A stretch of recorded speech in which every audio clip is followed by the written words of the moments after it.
देखिए, आप भी गवाह हैं, हम भी गवाह हैं। बहुत दिनों से एक चार्ज लगता था, हम लोग भी कहते थे, बहुत सी जगहों से साबित भी होता था कि भारतीय जनता पार्टी को लोकतंत्र में विश्वास नहीं, संविधान में विश्वास नहीं है।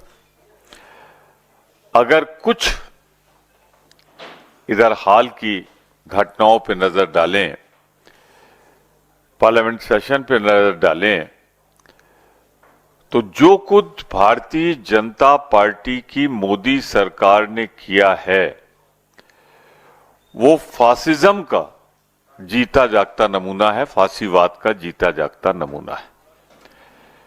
और इसीलिए मैं कहता हूं कि भाजपा एक फांसीवादी पार्टी है।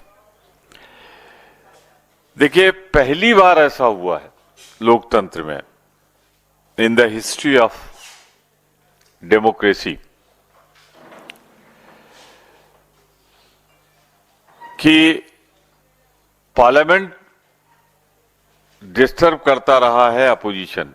जब भाजपा अपोजिशन में थी या हम हैं तो हम मुद्दों पे करते हैं, जब हमारे मुद्दे नहीं लिए जाते तो चार्ज हम पे लगता है।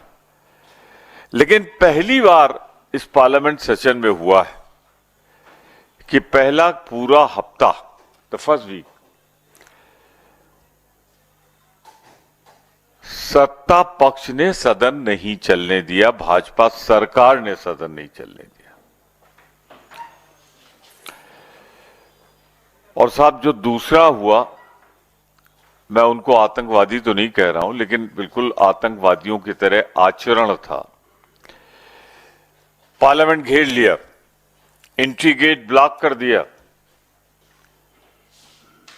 सदन में परमिटेड नहीं है, पार्लियामेंट प्रेमाइसेस में अपने पोस्टर में डंडे लगा के आए, स्टिक्स,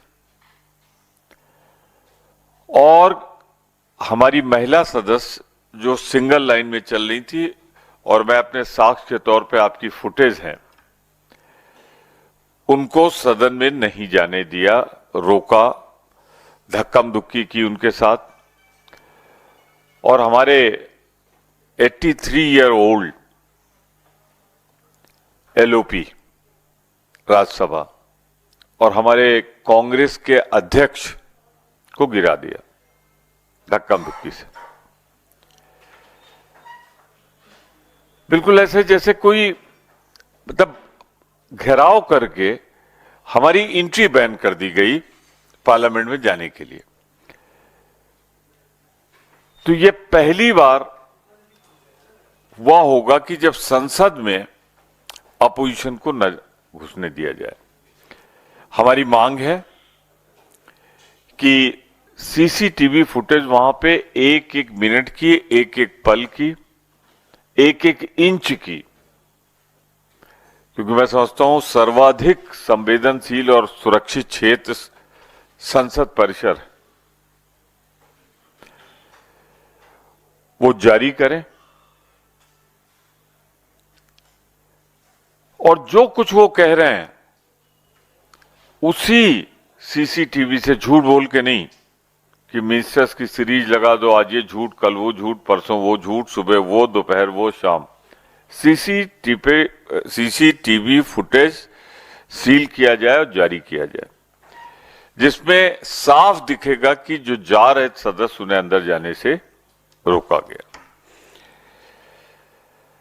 कल आप लोग गवाह हैं, हम लोग और भाजपा के लोग दोनों साथ पहुंचे थे। मैं और दिग्विजय सिंह जी थे, मुकुल वासनिक जी थे, और हमारे करीब 15 एमपीज थे। हमने भाजपा के साथ एफआईआर, जो कुछ घटनाएं हुई,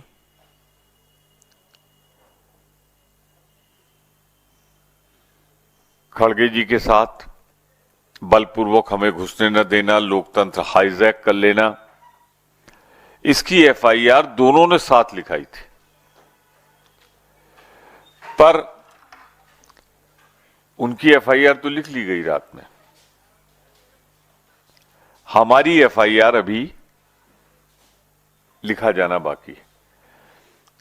सुप्रीम कोर्ट ने कई बार कहा है कि एफआईआर तो लिखना अगर दी जाए तो वो वादी का अधिकार है, कंप्लेनेंट का अधिकार है। उस अधिकार को भी अभी तक जब मैं आपको संबोधित कर रहा हूं, उस अधिकार को भी 12-14 एमपीज के जाने के बाद भी अभी तक उस एफआईआर के लिखे जाने की सूचना नहीं आई, जबकि हमने जो एफआईआर दी है उसकी रिसीविंग कॉपी हमारे पास है, बहुत लोगों के पास होगी, नहीं होगी तो हम दे देंगे।